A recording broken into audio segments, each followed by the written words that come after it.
आज स्टार्ट करते हैं लीनियर इक्वेशंस इन टू वेरिएबल्स। क्लास 10th का एक इम्पॉर्टेंट चैप्टर है ये। देखिए लीनियर इक्वेशन क्या होती है। लीनियर इक्वेशन के लिए हम लिखते हैं ax plus b y plus c equal to 0। अब जैसा कि चैप्टर का नेम है linear equation in two variables, तो यहाँ दो वेरिएबल प्रेजेंट है, एक है x एक है y और डिग्री है 1। यहाँ पर a b c ये हैं कांस्टेंट। चलिए अब कुछ लीनियर इक्वेशन लिखते हैं, जैसे 2x plus 3y plus 1 equal to 0। और एक और लिखते हैं x minus 3y plus 2 equal to 0।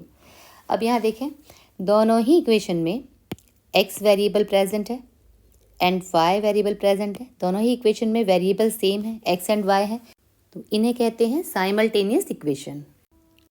अब एक और टॉपिक है solution of a system of linear equation. अब ये सिस्टम ऑफ लीनियर इक्वेशन क्या होता है? जब भी हम दो इक्वेशन को एक ग्रुप में लिखें उसे कहते हैं सिस्टम ऑफ लीनियर इक्वेशंस। अब सॉल्यूशन करने के लिए हम जैसे एक इक्वेशन लिखते हैं 2x plus y plus 1 equal to 0, या इसे और लिख सकते हैं 2x plus y equal to -1। हमें मोस्टली इक्वेशंस इसी फॉर्म में मिलेंगी कि वेरिएबल एक तरफ मिलेंगे और कांस्टेंट दूसरी तरफ मिलेंगे, LHS और RHS मिलेंगे। यहाँ पर एक इक्वेशन ये है, एक और लिखते हैं x minus y equal to 4। अब x और y की एक एक ऐसी वैल्यू चूज़ करनी है जो हम दोनों इक्वेशन में रखें और दोनों इक्वेशन को सेटिस्फाई कर दें, उनके LHS पार्ट और RHS पार्ट दोनों ही इक्वल हो जाएं। इसमें रखें x और y की वैल्यू तो वो -1 ही आए और इसमें रखें तो वो वैल्यू 4 ही आए। तो हम इन्हें आगे सॉल्व करेंगे सब्स्टिट्यूशन मेथड और एलिमिनेशन मेथड से। जब इन्हें सॉल्व करेंगे तो x की वैल्यू आएगी 1 और y की वैल्यू आएगी -3। ये सॉल्व करके बताएंगे, आगे चैप्टर में आगे है कि इन्हें सॉल्व कैसे करते हैं, x और y की वैल्यू कैसे निकालते हैं। यहाँ डायरेक्टली मैं एक आंसर बता रही हूँ कि ऐसे एक वैल्यू x की है एक वैल्यू y की है, इस दोनों इक्वेशन में रखेंगे तो हमारे LHS पार्ट और RHS पार्ट, इसका LHS पार्ट इक्वल हो जाएगा -1, इसका पार्ट LHS पार्ट हो जाएगा 4। तो इस x इक्वल टू 1 और y इक्वल टू -3 को हम ये सिस्टम ऑफ लीनियर इक्वेशन का सोल्यूशन कहते हैं। अब नेक्स्ट टॉपिक है consistent and inconsistent system of linear equation. अब कंसिस्टेंट और इनकंसिस्टेंट क्या होता है? कंसिस्टेंट सिस्टम मीन्स हमने दो इक्वेशन लिखी, suppose x plus y equal to 2 and second equation है x minus y equal to 3, और जब इन इक्वेशंस को सॉल्व करने पर हमें x और y की वैल्यू मिलने लगे तब इसे कहते हैं कंसिस्टेंट सिस्टम। जैसे हम इन्हें दो मेथड से आगे सॉल्व करेंगे और उन्हें सॉल्व करने पर हमारी x की वैल्यू भी कुछ ना कुछ आ रही होगी और y की वैल्यू भी आ रही होगी, तो ये होगा कंसिस्टेंट सिस्टम। इसमें एटलीस्ट वन सॉल्यूशन तो होता ही होता है, एटलीस्ट वन सॉल्यूशन ये आपको मिलेगा ही मिलेगा। अब आते हैं इनकंसिस्टेंट। अब ये क्या होता है? सपोज़ हमारी दो इक्वेशन फिर से लेते हैं हम, x plus y equal to suppose 2 ही लेते हैं और दूसरी इक्वेशन लेते हैं 2x plus 2y equal to 6। अब जब हम इन्हें आगे सॉल्व करेंगे तो हम इन्हें सॉल्व करने पर ना हमें x की कोई वैल्यू मिलेगी ना हमें कोई y की वैल्यू मिलेगी। जब हमें एक भी वैल्यू नहीं मिलती है, एक भी सोल्यूशन नहीं मिलता है, तब हम उसे कहते हैं inconsistent system of linear equation. It has no solution, इसका एक भी सॉल्यूशन हमें नहीं मिलता है। अब हम सॉल्यूशन निकालना सीखते हैं। हम हर टॉपिक में बार बार सॉल्यूशन वर्ड का यूज़ कर रहे हैं। अब सॉल्यूशन निकालने के लिए फर्स्ट मेथड जो है उसका नाम है सब्स्टिट्यूटिंग मेथड। अब इसमें क्या होता है? सपोज़ हमारा एक सिस्टम ऑफ लीनियर इक्वेशन है 2x minus 3y equal to 13 and second equation है 7x minus 2y equal to 20। अब देखिए इसमें क्या करेंगे, इसमें ये सपोज़ फर्स्ट इक्वेशन है, ये सेकंड इक्वेशन है, किसी भी एक इक्वेशन से एक वेरिएबल की वैल्यू निकालते हैं। मैं लेती हूँ सेकंड इक्वेशन से 7x equal to 2y plus 20। ये 2y को मैं LHS से उठा के RHS में ले गई हूँ। अब यहाँ से x इक्वल टू हुआ 2y प्लस 20 अपॉन 7। अब ये x की वैल्यू पुट करते हैं इन इक्वेशन नंबर 1। अब देखिए इसमें पुट करते हैं तो ये हो जाएगा 2, x की वैल्यू है 2y plus 20 upon 7 minus 3y equal to 13। चलिए आगे सॉल्व करते हैं। ये हो गया 4y plus 40/7 minus 3y equal to 13। LCM लेते हैं। 7 आया LCM. 4y plus 40 minus 21y equal to 13। Solve करते हैं। 4y माइनस 21y हो जाएगा negative 17y plus 40/7 equal to 13। ये हुआ minus 17y plus 40 equal to 13 7 ज़ा 91। Negative 17y equal to 91 minus 40। ये हो गया 51 माइनस 17y इक्वल टू 51, तो y इक्वल टू 51/-17 मीन्स -3। अब ये वैल्यू आई हमारी -3। इस y इक्वल टू -3 को ये जो हमारी x की वैल्यू थी इसमें पुट कर देते हैं, तो ये हो जाएगा x equal to 2 into -3 plus 20/7। Solve करते हैं। -6 plus 20/7 14/7 means 2। x equal to 2, तो ये हमारा आंसर हुआ। इसे ऐसे एक ब्लॉक बना के लिखेंगे एग्जाम में भी आप लोग, x equal to 2 and y equal to -3।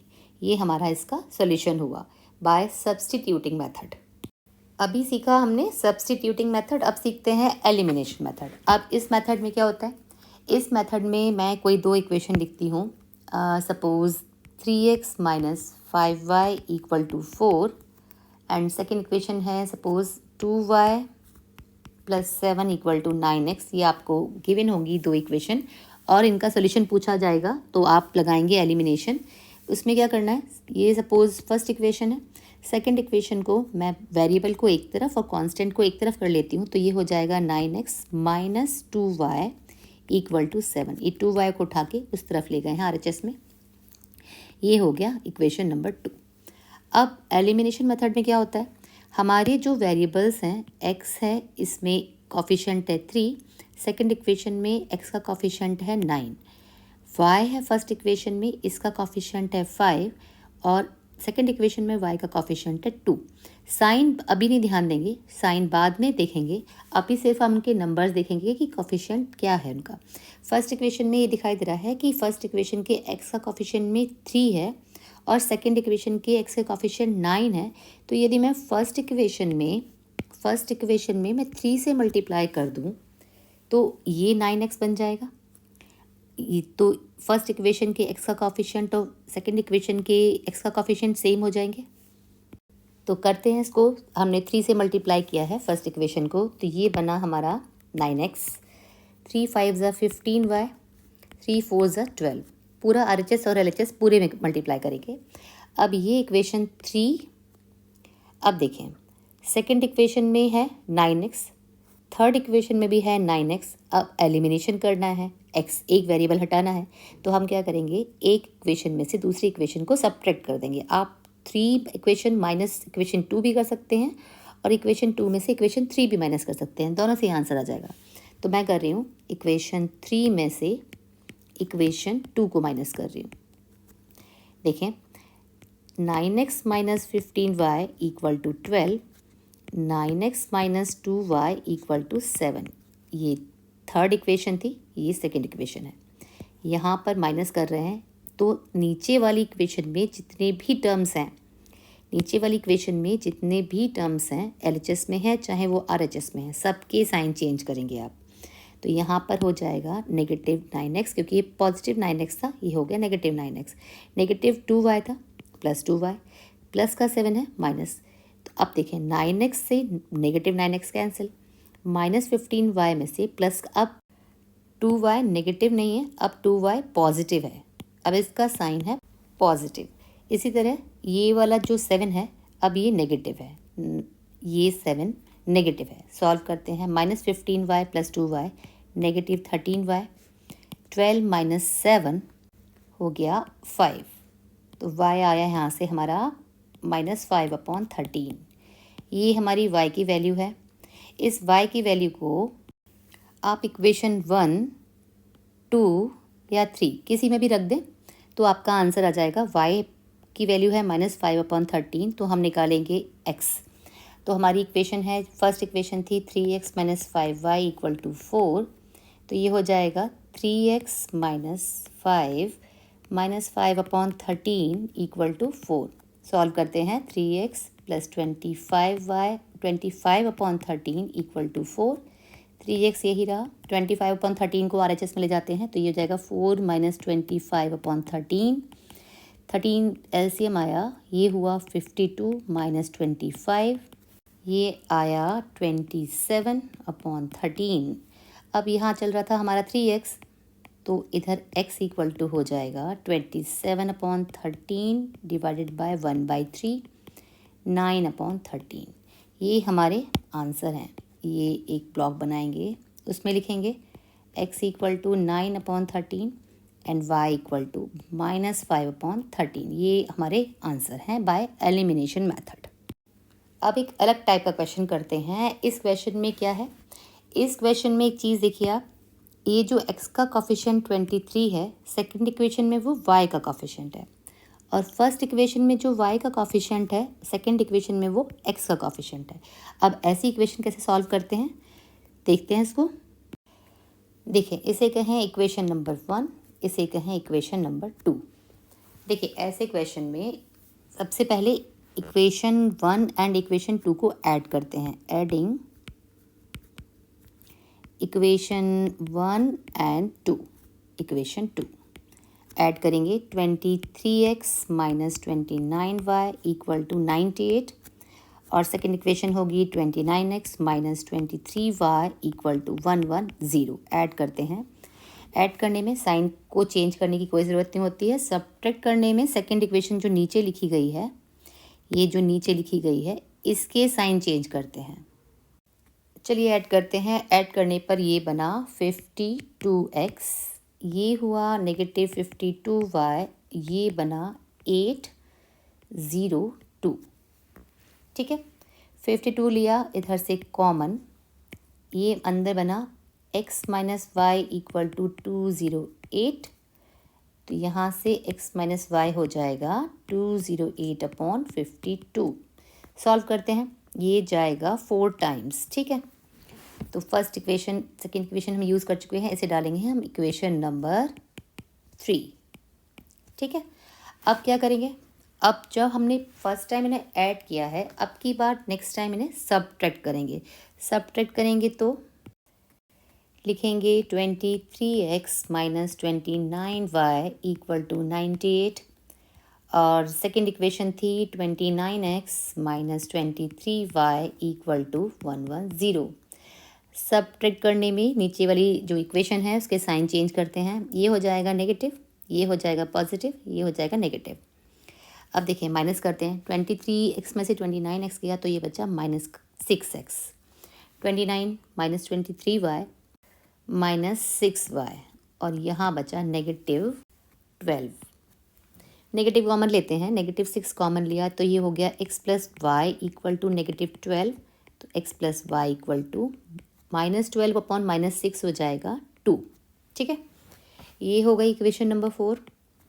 अब देखें equation number 3 and equation number 4, इसमें फिर से लगाएंगे एलिमिनेशन। अब यहाँ क्या करेंगे, हम देखें y का यहाँ पर नेगेटिव साइन है और कोफिशिएंट है 1।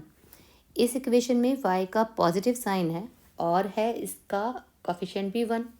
हम इन दोनों इक्वेशन को ऐड कर दें, इक्वेशन 3 प्लस इक्वेशन 4 दोनों को ऐड कर दें, तो x - y = 4 है, x + y = 2 है। ऐड करने से y कैंसिल, तो 2x = 6 आ गया, तो यहाँ से x = 6/2 मीन्स 3 आ गया। ये हमारा पहला आंसर आ गया, x की वैल्यू आ गई, x = 3।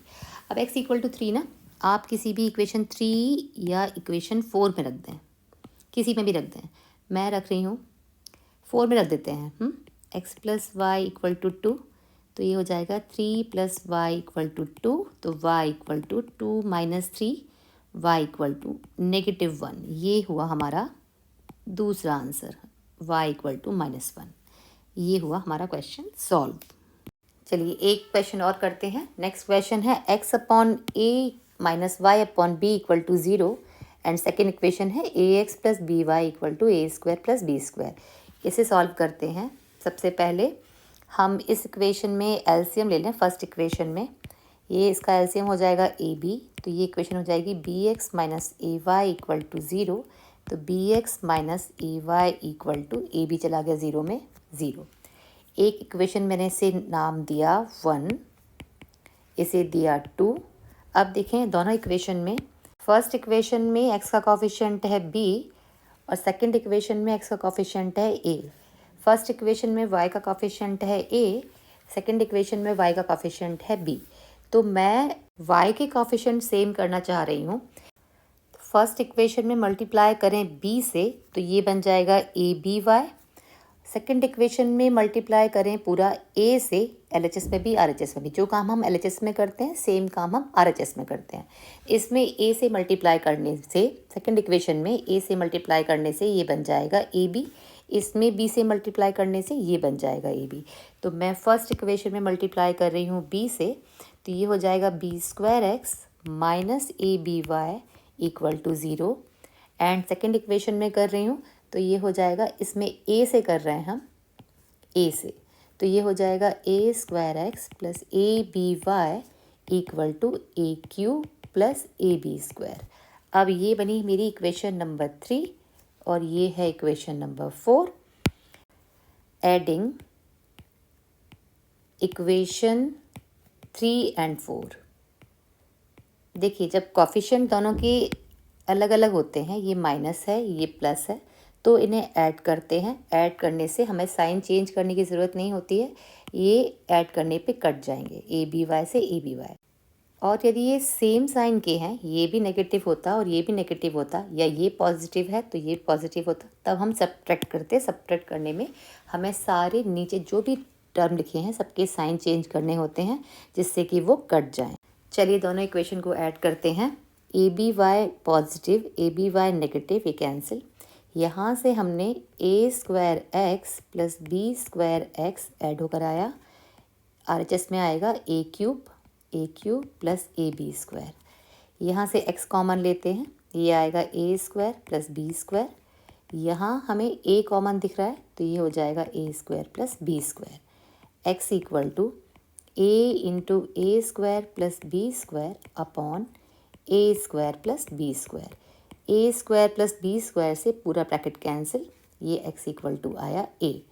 x equal to a आप किसी भी इक्वेशन में रख दें, चाहे तो 1 में रख दें या 2 में रख दें। ट्राई ये करते हैं ऐसे में रखें जिससे हमें सॉल्व कम करना पड़े। यहाँ पर देखें ये इक्वेशन है हमारी 1, ये इसमें रखते हैं तो हमारी वैल्यू हो जाएगी b, x की वैल्यू है a minus a y equal to 0। ये हुआ a b minus a y equal to 0, a b equal to a y, it means a से a cancel, y equal to b. अपनी answer sheet में answer हमेशा एक block बनाकर लिखें, उसमें अलग दोनों के आंसर शो करें। x equal to a and y equal to b is the solution of the given system. अभी जो लास्ट क्वेश्चन किया था उसी टाइप का इक्वेशन और करते हैं, है ना।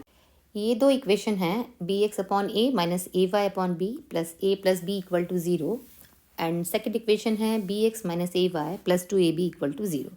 अब ऐसे क्वेश्चन में हम क्या करते हैं, जो x के टर्म हैं इन्हें यहीं x और y के जो टर्म हैं उन्हें LHS में रखते हैं और जो ये वाले टर्म हैं इन्हें हम RHS में ले जाते हैं। तो फर्स्ट इक्वेशन को हम ऐसे लिख सकते हैं, b x upon a minus a y upon b equal to minus a minus b. और सॉल्व कर लेते हैं इसे, इसका एलसीएम ले लेते हैं ए बी, ये हो जाएगा b square x minus a square y equal to minus a minus b. इस ए बी को इधर ले जाते हैं मल्टीप्लाई में, हम क्रॉस मल्टीप्लाई में, तो ये हो जाएगा b square x minus a square y equal to minus a square b minus a b square. अब ये एक ईजी सी इक्वेशन बन गई, फ्रैक्शन हट गया इसके नीचे से, है ना। अब इक्वेशन नंबर जो ये थी, इसे 1 कहें, ये हम यहाँ लिख लेते हैं इसके नीचे, देखें। और ये 2ab को मैं LHS में ले जा रही हूँ, LHS से RHS में ले जा रही हूँ। अब देखें ये है ना, ये है बी स्क्वायर एक्स, ये है बी एक्स, ये है ए स्क्वायर वाई, ये है ए वाई। तो मैं यदि किसी भी ए को या तो एक्स के कॉफिशिएंट को सेम कर लूँ या वाई के कॉफिशिएंट को सेम कर लें तो उससे एलिमिनेशन लगा सकते हैं। हम कर रहे हैं इस इक्वेशन में ए से मल्टीप्लाई कर देते हैं तो ये हमारा ए स्क्वायर बन जाएगा। तो इसका कॉफिशिएंट और इसका कॉफिशिएंट एक जैसे हो जाएंगे, ठीक है। तो मल्टीप्लाई करने के बाद ये इक्वेशन बन जाएगी a b x minus a square y equal to minus 2a square b. अब ये इक्वेशन जो ये वाली है 2 और ये इक्वेशन जो बनी है हमारी 3, इन्हें कर देते हैं सबट्रैक्ट। क्यों कर देते हैं सबट्रैक्ट? क्योंकि देखें ये ए स्क्वायर वाई नेगेटिव है और ये भी ए स्क्वायर वाई नेगेटिव है। ऐड करेंगे तो ये तो नहीं कटेंगे, एलिमिनेट नहीं होंगे। तो मैं सबट्रैक्ट करूँगी तो नीचे वाली जो इक्वेशन है होगी उसके साइन बदल जाएंगे। तो मैं कर रही हूँ subtracting equation 2 from equation 3। Equation 3 आप 2 माइनस 3 या 3 माइनस 2 कुछ भी कर सकते हैं। इक्वेशन 3 में से भी 2 को माइनस कर सकते हैं, इक्वेशन 2 में से भी 3 को माइनस कर सकते हैं, दोनों से ही आंसर आ जाएंगे। अब देखिए मैंने लिखा है इक्वेशन 2 को सब्ट्रैक्ट कर रहे हैं तो इक्वेशन 3 ऊपर रखेंगे, यहाँ लिख लेते हैं इसको। ये हो जाएगा a b x minus a square y equal to minus 2a square b. ये है थर्ड इक्वेशन, इसमें से कर रहे हैं हम सेकेंड इक्वेशन को सब्ट्रैक्ट। ये हो जाएगा b square x minus a square y equal to minus a square b minus a b square. Subtract कर रहे हैं तो नीचे वाली पूरी इक्वेशन के साइन चेंज कर दीजिए, जो प्लस का है वो माइनस में, माइनस वाला प्लस में। तो ये कट गया, यहाँ से आया a b x minus b square x, ठीक है। दोनों ही टर्म उतार लिए हमने, ये वाला टर्म है ए बी एक्स ये रहा, एंड माइनस लगाया और ये टर्म लिख दिया बी स्क्वायर एक्स, ठीक है। अब देखते हैं RHS में क्या क्या है। RHS में है ये देखें, ये ए स्क्वायर बी नेगेटिव है 2a स्क्वायर बी, और इसका लाइक टर्म ये रहा a square b negative, positive negative था हमने साइन चेंज कर लिया, ये हो गया था positive. Minus 2a square B में से एक a स्क्वायर बी सब्ट्रैक्ट करेंगे तो ये बचेगा minus a square b plus a b square, next term जो बचा है।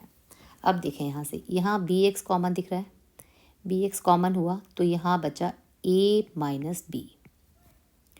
यहाँ दोनों में से ए बी कॉमन दिख रहा है तो ये हुआ a माइनस बी। नेगेटिव भी कॉमन लेते हैं तो a माइनस बी बचेगा, नेगेटिव कॉमन लिया है तो नेगेटिव कॉमन आया। यहाँ से देखें ये नेगेटिव कॉमन आया है तो ये हो गया पॉजिटिव, यहाँ प्लस का था ये प्लस, नेगेटिव कॉमन लिया तो ये हो गया नेगेटिव। नेगेटिव कॉमन लेने से अंदर के साइन चेंज हो जाते हैं। अब ये हुआ b x equal to minus a minus b upon a minus b. इस ब्रैकेट को उठा के यहाँ ले आए, ए माइनस बी से ए माइनस बी कैंसिल, ये हुआ b x equal to minus a b, तो एक्स इक्वल टू हुआ minus a b upon b means minus a. ये आपका फर्स्ट आंसर आया है x equal to minus a. अब x equal to minus a आप किसी भी एक सिंपल सी इक्वेशन में रख दें जिससे ईजिली सॉल्व कर सकते हो। हमें दिख रहा है कि ये इक्वेशन है ना, ये वाली, इसमें रखने से आराम से हमें आंसर मिल जाएगा। हम यहाँ रख रहे हैं इसको, तो देखें बी एक्स की वैल्यू है minus a y plus 2ab equal to 0। ये हो गया minus a y plus 2ab equal to 0। ये हो गया minus a y plus 2ab minus a b plus a b equal to 0। यहाँ से आपको मिला a y equal to a b, a से ए कैंसिल तो y इक्वल टू बी। ये है y की वैल्यू और ये थी x की वैल्यू, ये हमारे आंसर हैं।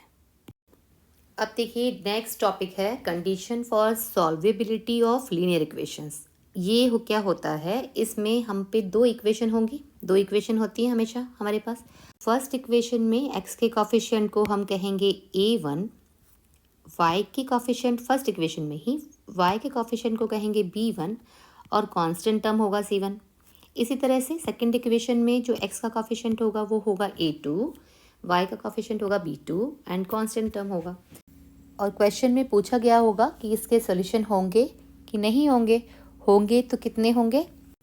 तो इसके लिए 3 कंडीशन होती हैं। फर्स्ट कंडीशन होती है कि if a1/a2 is not equal to b1/b2 means first equation का x का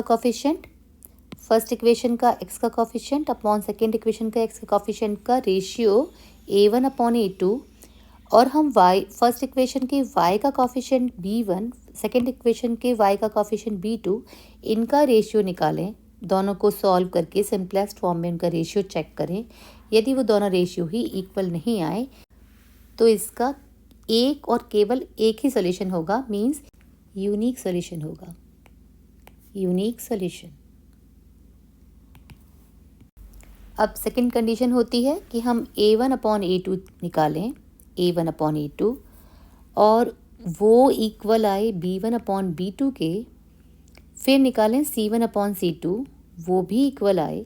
तो a1/a2 equal to b1/b2 equal to c1/c2 आए, तब इसके इनफाइनाइट नंबर ऑफ सॉल्यूशंस होंगे, infinite number of solution.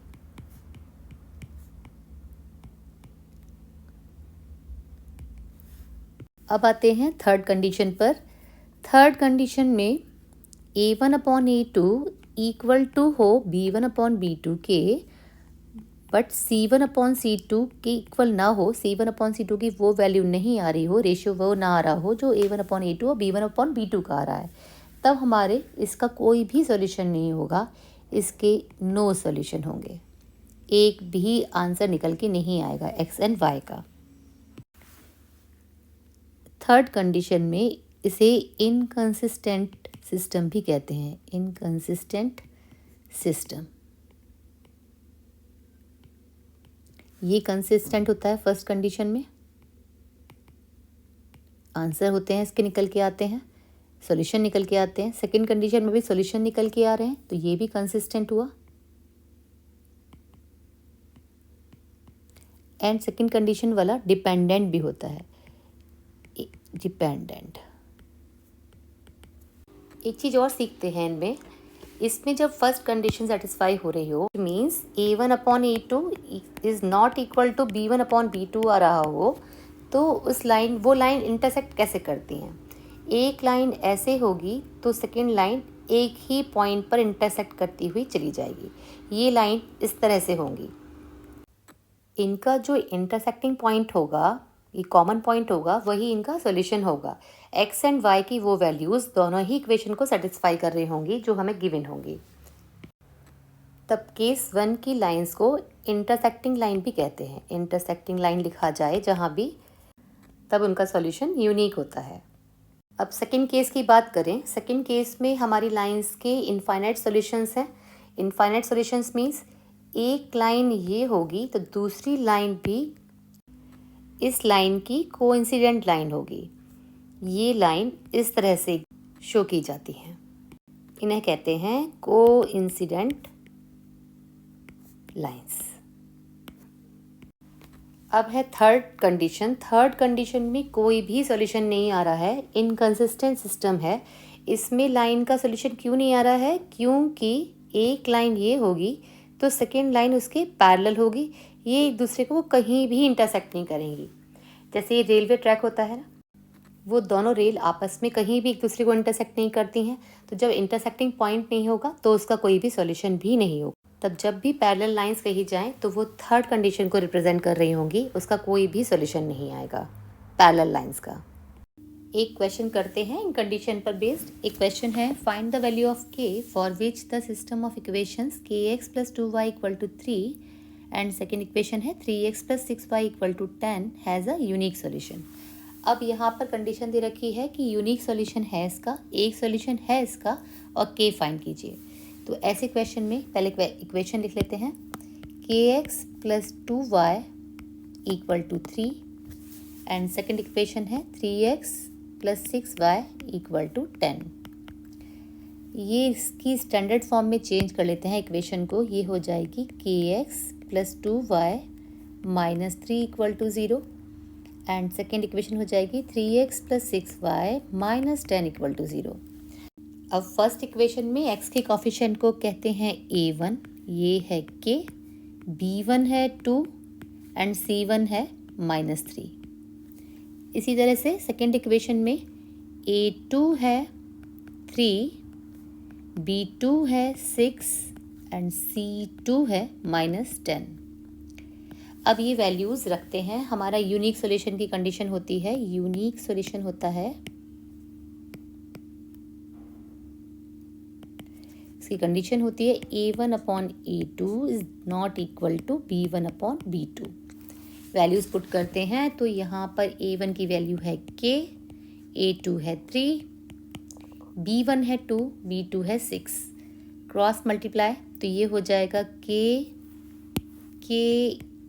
Is not equal to 3 into 2 upon 6 means 1। k की value 1 नहीं है। सिस्टम ऑफ इक्वेशन का यूनिक सॉल्यूशन होगा k की सभी वैल्यू के लिए होगा अदर देन 1।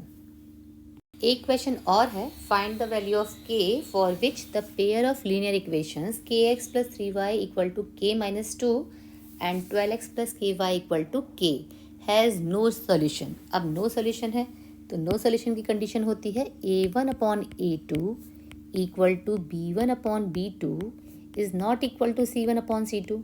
ये होती है नो सॉल्यूशन की कंडीशन, नो सॉल्यूशन।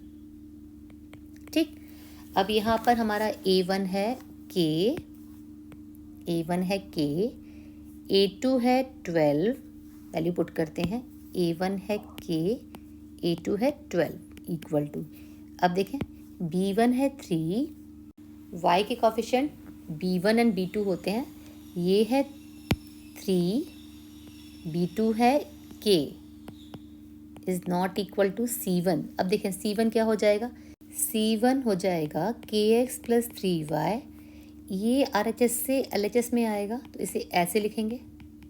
तो अब हमारा c1 हो गया माइनस ब्रैकेट में k minus 2, minus k minus 2। इसी तरह से सेकेंड इक्वेशन में भी ये k RHS से LHS में आएगा तो ये हो जाएगा माइनस k।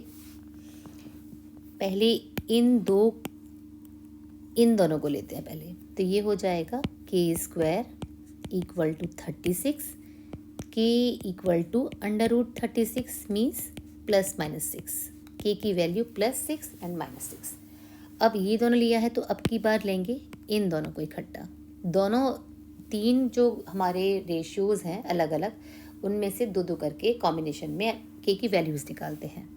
तो ये हो जाएगा -3k is not equal to -k minus 2। Solve करते हैं, -3k is not equal to -k square plus 2k। RHS को भी LHS में ले आते हैं तो ये हो जाएगा k square minus 5k is not equal to 0, k common, k minus 5 is not equal to 0।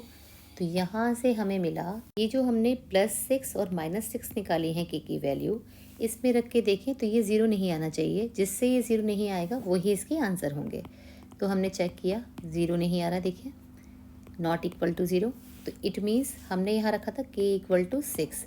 तो एक तो इसका आंसर है k इक्वल टू 6। अब -6 से चेक करते हैं, -6 रखेंगे तो ये हो जाएगा माइनस, इसमें रख रहे हैं -6 -5, ये भी हमारा आंसर 0 नहीं आ रहा है। तो k इक्वल टू -6 भी इसका एक आंसर है, दोनों ही इसके आंसर है, k equal to 6 and k equal to -6। अब एक क्वेश्चन इनफाइनाइट सोल्यूशन का भी कर लेते हैं। इनफाइनाइट सोल्यूशन में कंडीशन होती है a1 upon a2 equal to b1 upon b2 equal to c1 upon c2। ये होती है इनफाइनाइट सोल्यूशंस में, इनफाइनाइट सॉल्यूशंस। अब यहाँ पर a1 है 2, b1 है 3 एंड c1 हो जाएगा -7, क्योंकि 7 RHS से उठ के LHS में आएगा। इसी तरह से a1 हो जाएगा k -1, b2 है k +2 एंड C2 है 3K RHS से LHS में आएगा तो माइनस का 3K हो जाएगा। ये वैल्यूज़ रखते हैं इसमें। ये A1 की जगह 2 K माइनस 1, B1 की जगह है 3K प्लस 2, C1 की जगह है -7 माइनस 3K। सॉल्व करते हैं, इन दोनों को लेते हैं पहले। ये हो जाएगा 2K plus 4 equal to 3K minus 3। 2K चला गया RHS में, 3 आ गया LHS में, तो 4 plus 3 equal to 3K minus 2K, K 7 equal to K। एक ये आंसर है। अब दूसरा चेक करते हैं, इन दोनों को लेते हैं अब की बार। ये हो जाएगा 3 into minus 3K minus 9K, 7 minus 7 into K plus 2। ये हो गया -9K equal to -7K minus 14। अब 7K RHS से LHS में लाएंगे तो प्लस का 7K हो जाएगा equal to -14, -2K equal to -14, K equal to -14 upon -2। ये भी हमारा आंसर आया 7। इट मीन्स इसका आंसर है K इक्वल टू 7 के लिए इसके इनफाइनाइट नंबर ऑफ सॉल्यूशंस होंगे। नेक्स्ट क्वेश्चन है, the sum of the digits of 2 digit number is 12। The number obtain by interchanging its digit exceeds the given number by 18। Find the number. देखिए ऐसे question में पहले let करते हैं, let the ones digit be y and tens digit ये हमने मानी x। तो हम जब भी कोई नंबर लिखते हैं, सपोज़ हमने लिखा 65, तो लिखने का तरीका होता है 10 इंटू 6 प्लस 5। ये होती है हमारी वंस की डिजिट और ये होती है हमारी टेंस की डिजिट। इट मीन्स टेंस की डिजिट में 10 का मल्टीप्लाई करें और उसमें वंस की डिजिट ऐड कर दें तो हमारा नंबर बन जाता है। तो यहाँ हमारा नंबर बन जाएगा 2 डिजिट का। देयरफॉर 2 डिजिट नंबर क्या बनेगा, 10 इंटू टेंस की डिजिट जो है x और हमारी वंस की डिजिट है y, तो ये नंबर बना 10x प्लस वाई। अब आते हैं क्वेश्चन पर। क्वेश्चन में है the sum of the digit of 2 digit number is 12। It means दोनों डिजिट का सम हमें दे रखा है x plus y equal to 12। ये इक्वेशन नंबर 1 है। अब आते हैं अगली लाइन पर, the number obtain by interchanging its digit exceed the given number by 18। यानी कि आप वंस की जगह टेंस, केस ये केस 1 था, केस 1, अब ये है केस 2। यहाँ पर आप वंस की जगह टेंस डालेंगे, टेंस की जगह वंस डालेंगे, ये नंबर ओरिजिनल नंबर से 18 ज़्यादा है। नया नंबर पुराने नंबर से 18 ज़्यादा है। बड़ा नंबर माइनस छोटा नंबर ओरिजिनल नंबर छोटा हो गया। नया नंबर कितना बड़ा है पुराने नंबर से, 18। ये इक्वेशन बनी हमारी। सॉल्व करते हैं इसे। ये हुआ 10y plus x minus 10x minus y equal to 18, plus का x माइनस का 10x minus 9x plus 10y minus y plus 9y equal to 18। 9 common लिया तो minus x plus y 18 upon 9, 9 इधर ले गई मैं, ये हो गया 2। ये है इक्वेशन नंबर 2। ये थी इक्वेशन 1, ये है 2। एडिंग इक्वेशन 1 एंड 2, एलिमिनेशन लगा रहे हैं इसमें। अब एडिंग इक्वेशन 1 एंड 2, ये हो जाएगा हमारा x plus y equal to 12 minus x plus y equal to 2। Add किया तो x से x cancel, 2y equal to 14, तो y equal to 14 upon 2 7। y की वैल्यू उठा के किसी भी एक इक्वेशन में रख दें, या फर्स्ट में या सेकंड में। फर्स्ट में रखती हूँ मैं, तो ये हो जाएगा x प्लस 7 इक्वल टू 12, तो x इक्वल टू 12 माइनस 7 5। अब हमारा नंबर था, ओरिजिनल नंबर था 10x plus y. 10x plus y में x की वैल्यू पुट कर रहे हैं 5, y की वैल्यू 7, तो ये हो गया 50 प्लस 7, तो हमारा 2 डिजिट का नंबर बन के आया 57। ये हमारा 2 डिजिट नंबर है जो हमारा आंसर है। नेक्स्ट क्वेश्चन करते हैं। नेक्स्ट क्वेश्चन है the denominator of a fraction is greater than its numerator by 11 if 8 is added to both its numerator and denominator it becomes 3/4. Find the fraction. चलिए solve करते हैं इसे। let the numerator of fraction be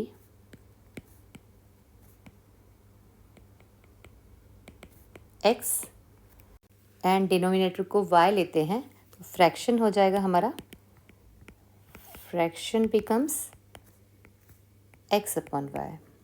अब condition दे रखी है हमें, denominator of fraction is greater than its numerator by 11 means y equal to x plus 11।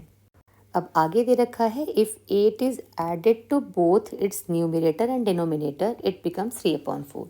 It means अब दे रखा है हमें, हम x में भी 8 ऐड करें, न्यूमिनेटर में भी 8 ऐड करें एंड डिनोमिनेटर में भी 8 ऐड करें तो ये बन जाता है हमारा फ्रैक्शन 3/4। अब y की वैल्यू इस इक्वेशन से उठाकर यहाँ पुट करते हैं तो यहाँ रखने पर ये हो जाता है x plus 8/x+11 plus 8, y की वैल्यू है हमारी x प्लस 11, आगे है ये प्लस 8 इक्वल टू 3/4। ये हुआ x plus 8/x+19 equal to 3/4, cross multiply 4x plus 32 equal to 3x plus 57। ये हुआ 3x इधर आया, 32 उधर गया, ये बना x और ये बचा 25। ये x की वैल्यू y में पुट करते हैं यहाँ पर तो y इक्वल टू हो जाएगा 25 प्लस 11 मीन्स 36। तो फ्रैक्शन बना हमारा, आंसर बना हमारा फ्रैक्शन इक्वल टू x/y था, x की वैल्यू है 25 एंड y की वैल्यू है 36। ये हुआ हमारा आंसर। नेक्स्ट क्वेश्चन है there are 2 classrooms A and B. If 10 students are sent from A to B, the number of students in each room becomes the same. If 20 students are sent from B to A, the number of students in A becomes double the number of students in B. Find the number of students in each room. देखिए question में 2 classroom हैं A and B, ठीक। Let number of students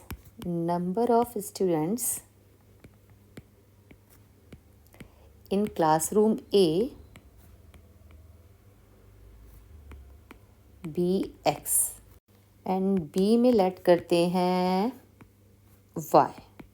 A में x students हैं, B में y student है। First case है, case 1 है, जब 10 स्टूडेंट्स A से B में चले जाते हैं तो A से निकले 10 और ये कहाँ गए, ये गए B में।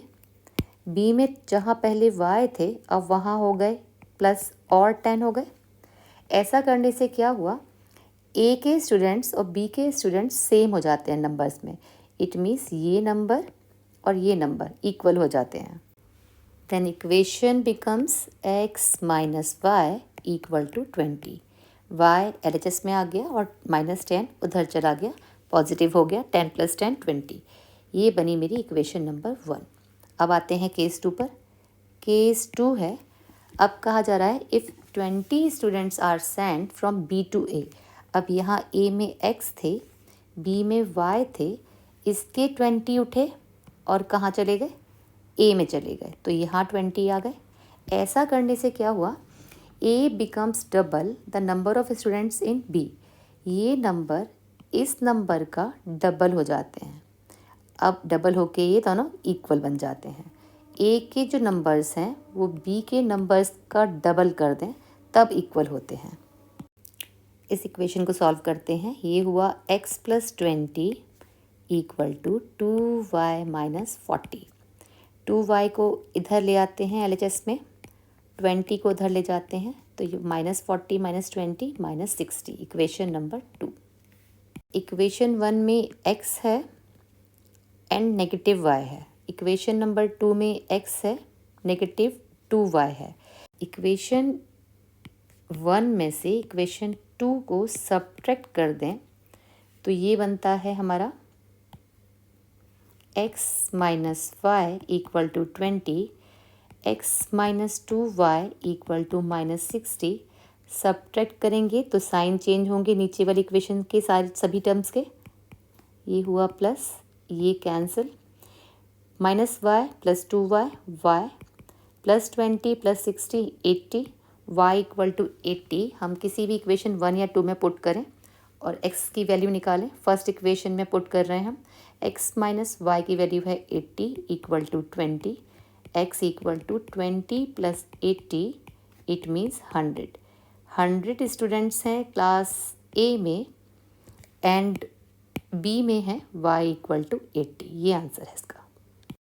अब करते हैं equation. A part of monthly hostel charges in a college hostel are fixed and the remaining depends on the number of days one has taken food in the mess.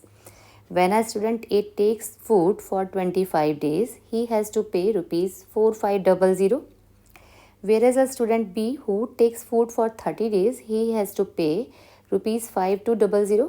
Find the fixed charges per month and the cost of the food per day. Question में given है कि एक mess में एक fix amount देने के बाद per day के हिसाब से पे करना होता है।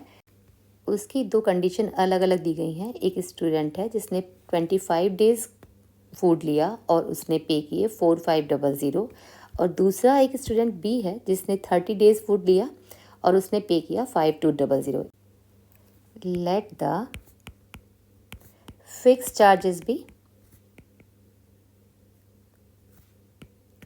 रुपीज़ x एंड हमने पर डे चार्जेस माना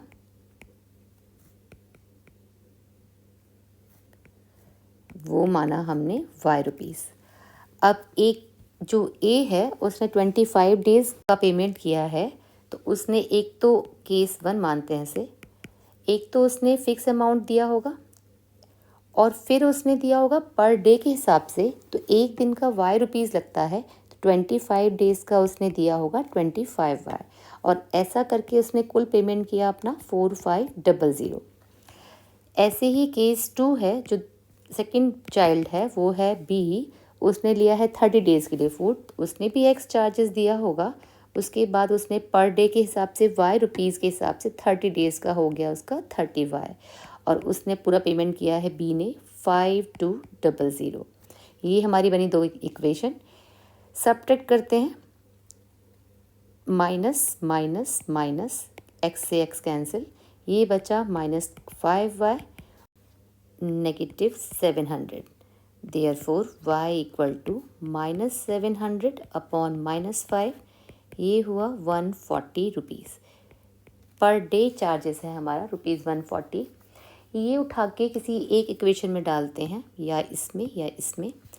तो फर्स्ट में डालते हैं x plus 25 into 140 equal to 4500, x plus 3500 equal to 4500। Therefore x equal to 3500 उधर जाएगा, 4500 minus 3500, it means 1000 rupees. Fix charge है 1000 rupees and per day charges है 140 rupees. x equal to rupees 1000 fix charge and per day charge rupees 140। ये इसका answer. चलिए next question करते हैं। Next है, points A and B are 70 kilometre apart on a highway. A car starts from A and another car starts from B simultaneously. If they travel in same direction, they meet in 7 hours. But if they travel towards each other, they meet in 1 hour. Find the speed of the each car. Question में कहा गया है A and B 2 points हैं, A and B। ये 2 points हैं, इनके बीच की distance है 70 किलोमीटर। अब 2 कार सेम डायरेक्शन में जा रही हैं। सपोज A पॉइंट से चलने वाली कार भी इस डायरेक्शन में जा रही है और B पॉइंट से चलने वाली कार भी इसी डायरेक्शन में जा रही है। सपोज़ वो दोनों कार एक दूसरे से C पॉइंट पर मिल जाती हैं। यहाँ है C पॉइंट, A से चलने वाली कार भी C पर पहुँचती है, तब तक B से चलने वाली कार भी C पे पहुँच जाती है और दोनों C पॉइंट पर एक दूसरे से मिल जाती हैं। A से चलने वाली कार को A कहें एंड B से चलने वाली कार को यदि हम कार B कहें, तो लेट करते हैं कि let the speed of car A be x kilometre per hour, speed of car B y kilometre per hour. अब जो कार ए से चल रही है वो 7 आवर्स में पहुंच जाती है AC पर, तो distance covered by car A, distance covered by car A AC equal to speed है कार ए की x किलोमीटर पर आर, उसे लगे हैं 7 आवर्स पहुंचने में AC तक। ऐसे ही distance covered by car B, उसने कवर की है BC डिस्टेंस, उसकी स्पीड है y किलोमीटर पर आर, उसे भी लगे हैं 7 आवर्स। तो AC इक्वल टू हो गया 7x and BC equal to हो गया 7y। अब देखें, ये AC है, AC और ये है BC। AC में से मैं BC सब्ट्रैक्ट कर दूं तो मेरा बचेगा AB।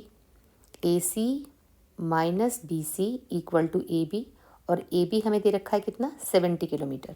तो मैं यहाँ माइनस कर रही हूँ AC minus BC equal to 7x minus 7y।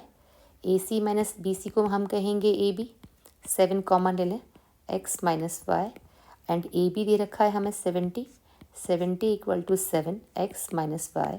तो यहाँ से x माइनस वाई आ गया 70/7, 10। ये हो गई हमारी इक्वेशन नंबर 1। अब देखें आगे। अब सेकंड केस है कि A से चलने वाली कार जा रही है इस डायरेक्शन में और B से चलने वाली कार आ रही है इस डायरेक्शन में, मीन्स अपोजिट डायरेक्शन में चल रही हैं, दोनों एक दूसरे की तरफ आ रही हैं। तो ये मिल जाती हैं यहाँ कहीं सपोज C पर।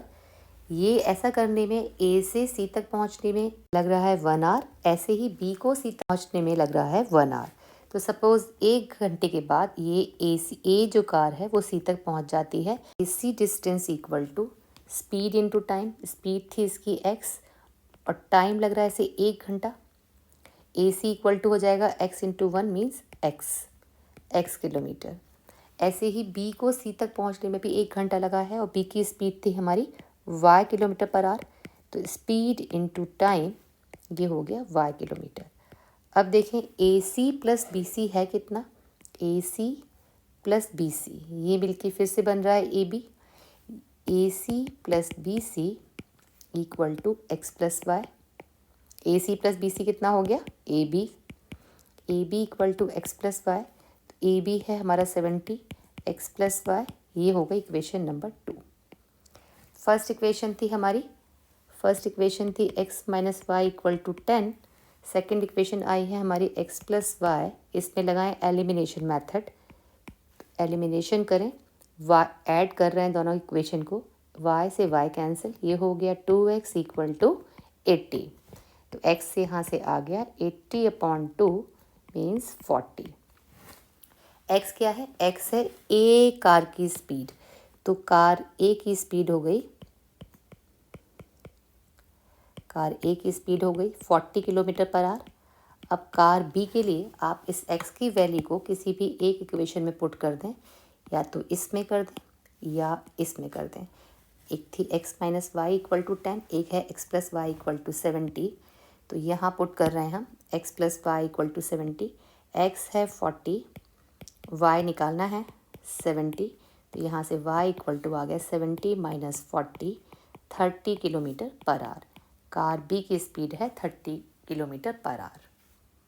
ये हमारा आंसर है।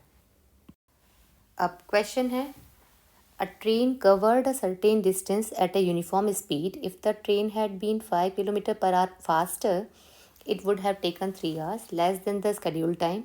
And if the train was slower by 4 km per hour, it would have taken 3 hours more than the scheduled time. Find the length of the journey.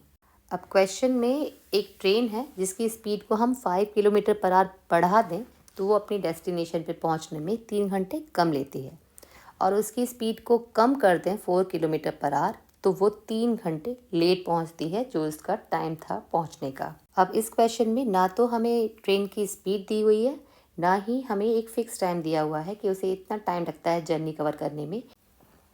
Late the actual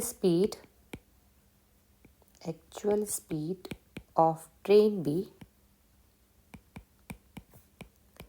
x kilometre per hour and time taken to complete journey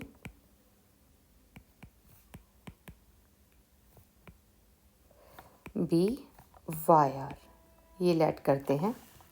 अब जब उसकी speed हमने मानी है x kilometre per our और उसे लग रहे हैं वाई आर कंप्लीट करने में, तो डिस्टेंस कितनी कवर करेगी ट्रेन?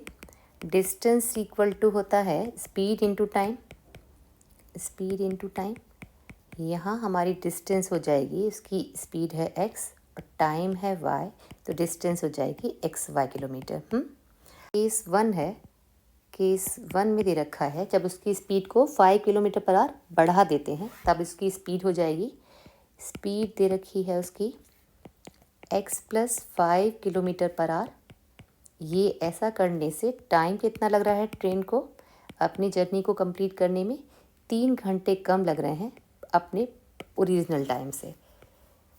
तो अब चाहे वो तेज़ चलें चाहे वो स्लो चले, तो लेकिन डिस्टेंस तो उसे उतनी ही कवर करनी है जितनी कि एक्स वाई है। ये डिस्टेंस ही कवर करनी है। तो क्या करेंगे? डिस्टेंस इक्वल टू, अब नई स्पीड से नए टाइम से उसकी डिस्टेंस तो वही रहेगी, डिस्टेंस जो कितनी थी एक्स वाई। यहाँ सॉल्व करते हैं। X y + 5y - 3x - 15 = x y. X y से एक्स वाई कैंसिल, तो ये हो गया हमारा -3x + 5y = 15। ये इक्वेशन नंबर 1 है। अब सेकंड केस देखते हैं। अब सेकंड केस है, अब ट्रेन स्लो हो गई 4 किलोमीटर पर आवर की स्पीड से। अब ट्रेन को अपनी जर्नी कवर करने में 3 घंटे ज़्यादा लग रहे हैं। तो अब की बार नई स्पीड है ट्रेन की, जो न्यू स्पीड है वो दे रखी है इन्होंने x - 4 kilometre per hour and time लग रहा है ट्रेन को डिस्टेंस कवर करने में, टाइम इक्वल टू 3 घंटे ज़्यादा लग रहे हैं। जो पहले उससे y लग रहे थे, वाई आर लग रहे थे, अब उसे लग रहे हैं y + 3r। लेकिन ऐसा करने से डिस्टेंस तो वही रहेगी। डिस्टेंस इक्वल टू होता है स्पीड इनटू टाइम। स्पीड है x - 4, टाइम है y + 3 और हमारी डिस्टेंस कितनी थी? हमारी डिस्टेंस थी xy किलोमीटर। डिस्टेंस तो हमारी वही की वही रही। सॉल्व करते हैं। ये हो जाएगा xy + 3x - 4y - 12 = xy। xy से xy कैंसिल, इक्वेशन बनी 3x - 4y = 12। ये बनी हमारी इक्वेशन नंबर 2। अब देखिए, ये फर्स्ट इक्वेशन बनी थी हमारी -3x + 5y = 15। अभी ये सेकेंड इक्वेशन बनी है 3x - 4y = 12। एलिमिनेशन लगाते हैं, ऐड करते हैं इन्हें। ऐड करने पर 3x negative positive cancel, 5y positive है, -4y, ये बच्चा y, ये हुआ 27। y = 27 किसी भी एक इक्वेशन में रखते हैं, इनमें से किसी भी एक इक्वेशन में रखते हैं। सपोज़ मैं रखती हूँ फर्स्ट इक्वेशन में, तो -3x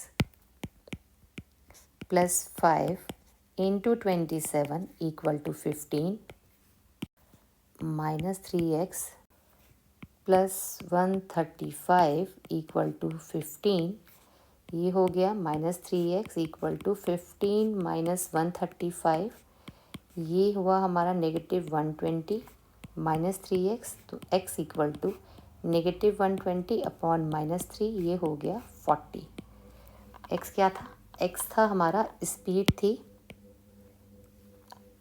x = हो जाएगा 40 किलोमीटर पर आवर, स्पीड थी 40 किलोमीटर पर आवर ट्रेन की, और टाइम y = 27 आवर। ये टाइम लगा है अपनी जर्नी कवर करने में। तो डिस्टेंस इक्वल टू, डिस्टेंस पूछी गई है हमसे क्वेश्चन में पूछा गया है find the length of the journey. तो डिस्टेंस हो जाएगी, लेंथ ऑफ जर्नी हो जाएगी स्पीड इनटू टाइम। ये हुआ 1080 किलोमीटर। ये इसका आंसर है, ये लेंथ ऑफ जर्नी है। एक क्वेश्चन और करते हैं। A railway half ticket cost half the full fare and the reservation charge is the same on half ticket as on full ticket. One reserved first class ticket from Mumbai to Delhi costs rupees 4150, while one full and one half reserved first class ticket cost rupees 6255. What is the basic first class full fare and what is the reservation charge? देखिए, जब भी हम train में कोई ticket book करते हैं तो एक होती है टिकट की कॉस्ट और एक उसके साथ जाता है रिजर्वेशन चार्ज। अब इस क्वेश्चन में कहा गया है कि जो हाफ टिकट है वो तो एक फुल टिकट का हाफ लगेगा, उसकी कॉस्ट तो हाफ पड़ जाएगी, बट रिजर्वेशन के उसे चार्जेस उतने ही देने पड़ेंगे हाफ टिकट वाले को जितना फुल टिकट वाला दे रहा है। लेट करते हैं, लेट द कॉस्ट ऑफ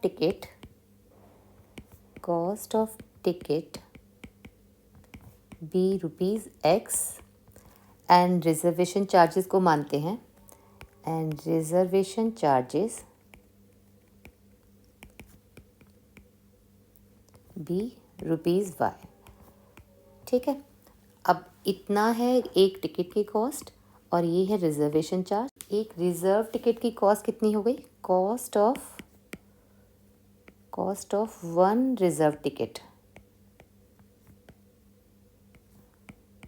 हो गई एक्स प्लस वाई रुपीज़। ठीक है, अब ये है एक फुल रिजर्व टिकट की कॉस्ट।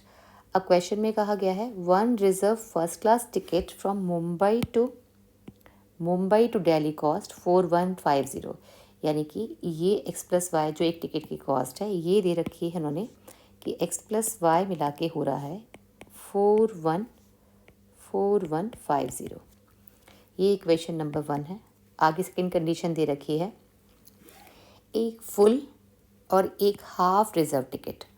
तो अब सेकंड केस दे रखा है, केस 2 दे रखा है एक फुल टिकट है, फुल टिकट की कॉस्ट हो जाएगी एक्स प्लस वाई और इसके साथ एक हाफ टिकट और जा रही है। हाफ टिकट में टिकट की कॉस्ट तो फुल टिकट की हाफ हो जाएगी बट रिजर्वेशन उतना ही देना पड़ेगा जितना एक आपका फुल टिकट वाला दे रहा है। ये है एक फुल टिकट और ये हो गई एक हाफ टिकट, इसकी कॉस्ट है 6255। ये हो गया 3x/2 plus 2y equal to 6255। ये है इक्वेशन नंबर 2। अब देखें, ये फर्स्ट इक्वेशन में आ रहा है यहाँ x और यहाँ सेकेंड इक्वेशन में आ रहा है 3x/2। यहाँ y आ रहा है तो सेकेंड इक्वेशन में 2y। तो इस इक्वेशन में फर्स्ट इक्वेशन में यदि मैं 2 से मल्टीप्लाई कर दूँ तो फर्स्ट इक्वेशन हो जाएगी 2x plus 2y equal to 0, 2 5 ज़ा 10, 2 1 ज़ा 2, 3, 2 4 ज़ा 8। और इस इक्वेशन को इनमें लगाऊं एलिमिनेशन, नेगेटिव नेगेटिव नेगेटिव, ये कैंसिल, 3x/2 माइनस 2x, ये हो जाएगा 2045 और 3x/2 में से 2x माइनस करेंगे तो ये आएगा -x/2। अब आगे यहाँ पर ये नेगेटिव आएगा, यहाँ पर ये नेगेटिव से नेगेटिव कैंसिल हो जाएगा तो x हो जाएगा 2045 इंटू 2, 0904। x की वैल्यू आ गई 4090 एंड x की वैल्यू उठा के इस फर्स्ट इक्वेशन में रख दें तो x plus y equal to 4150 में रख दें तो यहाँ 4090 प्लस y इक्वल टू 4150। तो y निकल के आएगा यहाँ से 4150 माइनस 4090 60 रुपीज़, 60 रुपीज़ हुआ रिजर्वेशन चार्ज। और ये जो 4090 है ये इतने रुपीज़ हुआ टिकट की कॉस्ट। ये हमारा आंसर है। अब करते हैं ये क्वेश्चन है 2 years ago a father was 5 times as old as his son. Find the present ages of father and son. देखिए, 2 साल पहले फादर की एज सन की एज की 5 टाइम्स थी, तो हम मानते हैं कि let the present age of son be x years. Present में माना बेटा है x ईयर्स का, तो 2 साल पहले कितने का रहा होगा? 2 years ago सन्स एज हो जाएगी, प्रेजेंट में से 2 साल कम कर दें, इतने साल का। ये 2 साल पहले सन की एज है, तो 2 साल पहले फादर की एज क्या हो जाएगी? 2 years ago फादर की एज हो जाएगी 5 times ऑफ सन की एज। ये फादर की एज है 2 साल पहले। तो प्रेजेंट में फादर की एज क्या होगी? प्रेजेंट एज ऑफ फादर ये होगी, तो 2 साल पहले एज है उसमें हम 2 ऐड कर दें, 2 साल पहले की एज में 2 ऐड कर दें तो ये प्रेजेंट एज बन जाएगी फादर की 5x - 10 + 2, ये हो गया 5x - 8। ये फादर की प्रेजेंट एज है। अब 2 साल के बाद सन की एज और फादर की एज लिखते हैं। 2 years लेटर सन की एज हो जाएगी, प्रेजेंट एज है सन की x और 2 साल के बाद हो जाएगा सन की एज ये, और 2 साल के बाद फादर की एज हो जाएगी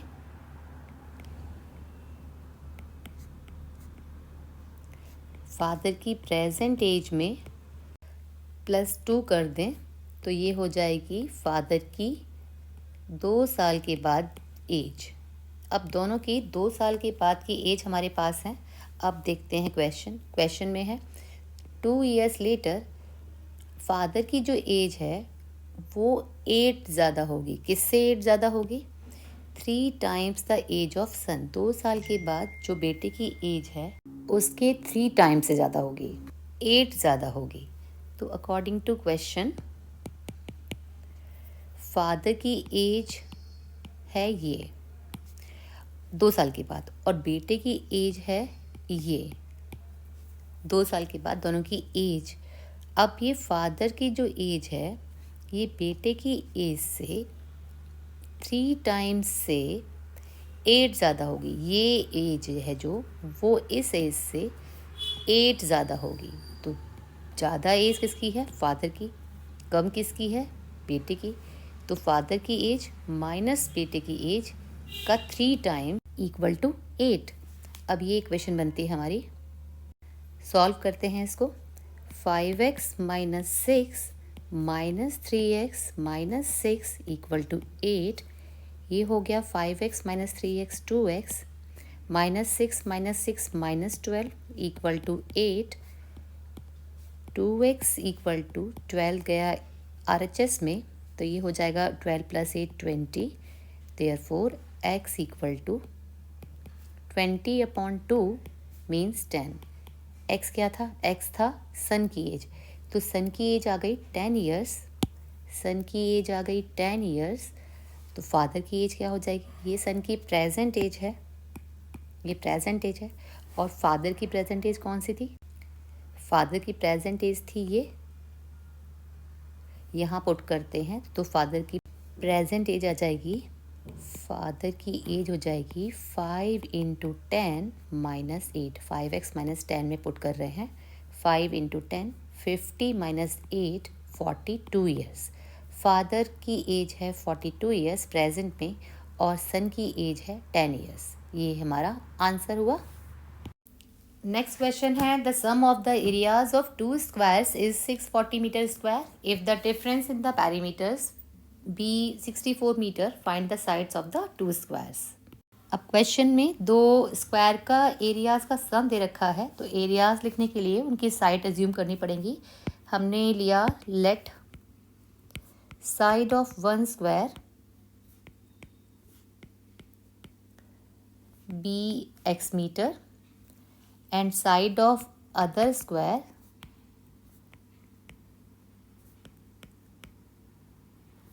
be y metre.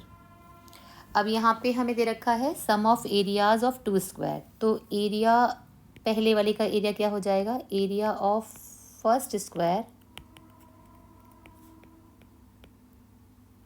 Equal to x square और area of second square area of second square ये हो जाएगा y square metre square metre square. ये एरियाज हो गए।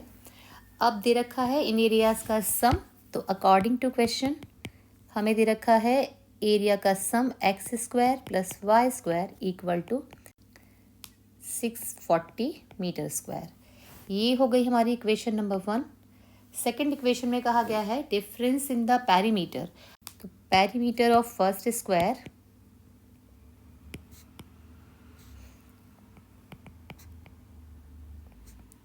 पेरीमीटर होती है 4 इंटू साइड, यानी कि 4 इंटू एक्स 4x, और सेकंड का पेरीमीटर हो जाएगा 4y। अब हमें दे रखा है पेरीमीटर का डिफरेंस, जो दे रखा है पेरीमीटर का difference means 4x minus 4y, ये दे रखा है हमें 64। अब देखिए यहाँ से 4 कॉमन लें, 4 कॉमन लिया तो ये बना x minus y equal to 64। यहाँ से हमारी एक इक्वेशन बन के आई है x minus y equal to 64 upon 4 16। ये बनी मेरी इक्वेशन नंबर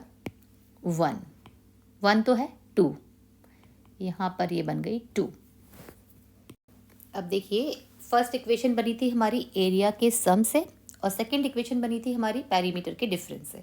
हम सेकंड इक्वेशन से x की वैल्यू बनाते हैं और फर्स्ट इक्वेशन में रखते हैं। ये हो जाएगा सेकंड इक्वेशन से x equal to 16 plus y, इसे पुट करते हैं इक्वेशन नंबर 1 में। इसमें पुट करते हैं तो ये हो जाएगा 16 plus y whole square plus y square equal to 640। ये हो गया 16 का square 256 plus y square plus 32y plus y square equal to 640। ये हो गया 2y स्क्वायर प्लस 32y, ये 640 इधर ले आते हैं, माइनस 640 प्लस 256, सॉल्व करते हैं इसे। ये हुआ 2y square plus 32y minus 384 equal to 0। 2 से डिवाइड करते हैं पूरी इक्वेशन को। ये हुआ y square plus 16y minus 192 equal to 0। Split the middle term करेंगे तो ये हो जाएगा y square plus 24y minus 8y minus 192 equal to 0। y common लें तो y प्लस 24 माइनस 8 कॉमन लें, y प्लस 24 इक्वल टू 0। यहाँ y प्लस 24 कॉमन लिया तो अंदर आया y minus 8 equal to 0, y plus 24 equal to 0 एक बार, और एक बार आएगा y माइनस 8 इक्वल टू 0। यहाँ से मिलेगा y इक्वल टू माइनस 24, एक मिलेगा y इक्वल टू 8। अब side can not be negative, side negative नहीं हो सकती है, तो हमारा ये आंसर इनवैलिड हो जाएगा। तो हमारा एक स्क्वायर की साइड आएगी y equal to 8। y equal to 8 एक इक्वेशन में पुट करते हैं, ये रखते हैं x minus y equal to 16 में, तो ये हो जाएगा x माइनस 8 इक्वल टू 16। तो x equal to 16 plus 8 means 24।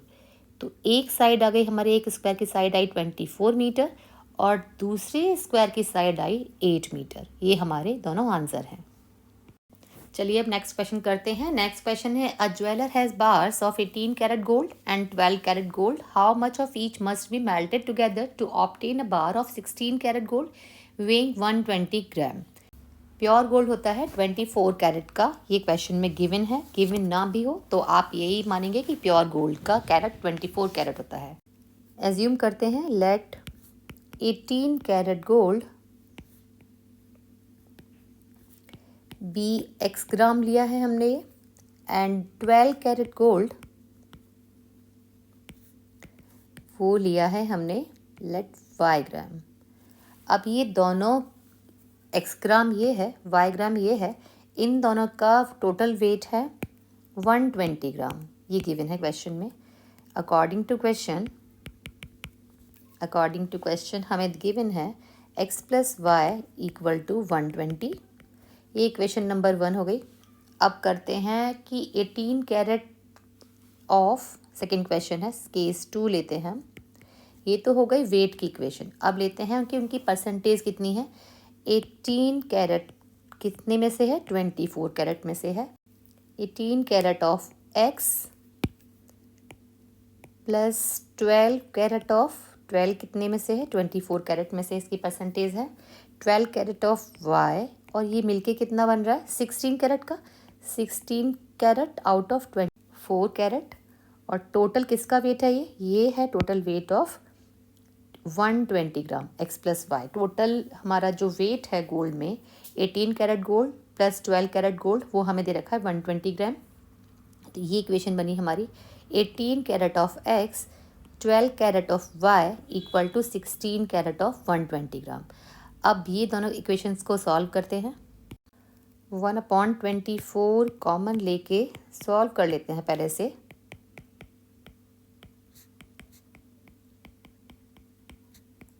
ये 24 से 24 कैंसिल, इक्वेशन हमारी हो गई 18x plus 12y equal to 16 into 120। ये अभी और कट रहा है, 6 से कट रहा है, तो ये काटते हैं 3x plus 2y equal to 2320। ये इक्वेशन नंबर 2 हो गई। अब first equation and second equation में वेरिएबल, किसी एक वेरिएबल के कॉफिशिएंट सेम करते हैं। फर्स्ट इक्वेशन में y का कॉफिशिएंट है 1, सेकंड इक्वेशन में y का कॉफिशिएंट है 2। तो फर्स्ट इक्वेशन में 2 से मल्टीप्लाई करके, एलिमिनेशन मेथड लगा रहे हैं हम, मल्टीप्लाई करके नीचे लिखती हूँ मैं 2x plus 2y equal to 240। Subtract कर रहे हैं, माइनस माइनस माइनस, ये कैंसिल, तो x equal to 80 gram. 18 carat x क्या था, ये था 18 carat gold. It means 18 carat gold हुआ वेट में 80 ग्राम। अब ये x की वैल्यू फर्स्ट इक्वेशन में पुट करते हैं। फर्स्ट इक्वेशन थी हमारी x plus y equal to 120। ये है हमारी x की वैल्यू, इसमें पुट करते हैं इक्वेशन में। 80 plus y equal to 120, then y equal to 120 minus 80, ये आया 40 ग्राम। 12 कैरेट गोल्ड है 40 ग्राम एंड 18 कैरेट गोल्ड है 80 ग्राम। ये हमारे दोनों आंसर हैं। ये आंसर है एक इसका, एक ये आंसर है इसका। ये 18 कैरेट गोल्ड है 80 ग्राम एंड ये 40 ग्राम। वाई जो निकल के आया है वो है 12 कैरेट गोल्ड। पूरा टॉपिक समझने के बाद में कुछ क्वेश्चंस हैं, इन्हें सॉल्व कीजिए। किसी भी क्वेश्चन को सॉल्व करने में कोई प्रॉब्लम आती हो तो कमेंट सेक्शन में बताइए। वीडियो अच्छा लगा हो तो लाइक, शेयर एंड सब्सक्राइब कीजिए।